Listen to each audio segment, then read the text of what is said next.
They call it the greatest document ever written, a promise of equality, freedom, justice for all. But if the Constitution was truly written for everyone, why are some people still fighting for the rights they were told they already had? Why do the same protections apply differently, depending on where you live, what you look like, or how much money you have? This is the hidden story of social injustice woven into the U.S. Constitution. A story of loopholes, contradictions, and decisions that shape who gets protected and who gets left behind. And to understand it, we have to go back to the cases they never want you to analyze too closely. The Constitution begins with 7 simple words. We the people of the United States. But who were the people? Not women, not enslaved men, not indigenous nations, not immigrants. The Constitution was a blueprint, but its protections weren't evenly distributed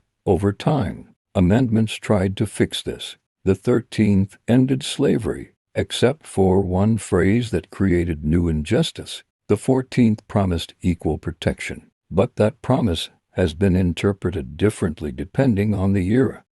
And the 4th, 5th, 6th, and 8th Amendments, meant to protect the accused, sometimes fail the very people who need them most. To see how, we need to look at real lives shaped by these gaps. When the 13th Amendment abolished slavery, it added one exception, except as a punishment for crying. That clause, only 6 words, created a system where forced labor became legal again as long as you were convicted of something. And in the decades that followed, thousands of Black Americans were arrested for crimes like loitering, vagrancy, or failing to show employment papers. Today meet the fictional case of Andre Lewis. Age 28, Andre wasn't violent. He didn't hurt anyone, but under the 13th Amendment's loophole, he could be worked like a slave legally. Andre suffers a heat stroke during outdoor labor. Complaints are ignored. His family fights through the courts. His lawyer discovers internal emails referencing labor quotas, designed to save the county money. Court rules the county abused constitutional loopholes. But the practice continues elsewhere. If slavery is illegal, why do we allow a legal replacement? The Constitution didn't create modern injustice, but it created the framework where injustice could survive by changing shape. And it doesn't stop with the 13th Amendment. 14th Amendment used inconsistently.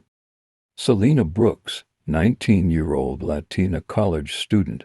She applies for a special scholarship program. Her acceptance is revoked due to a clerical mistake.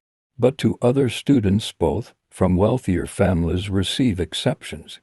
Selena files a discrimination complaint.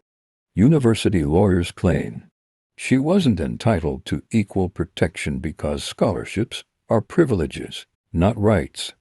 Selena considers dropping out. Internal memos to jobs prioritize legacy students. Other applicants are replaceable. Media pressure forces reinstatement. But no structural reform occurs, meaning the next Selena may not win. If equality is guaranteed, why must some people fight harder to prove they deserve it? The 14th Amendment was supposed to protect all U.S. citizens.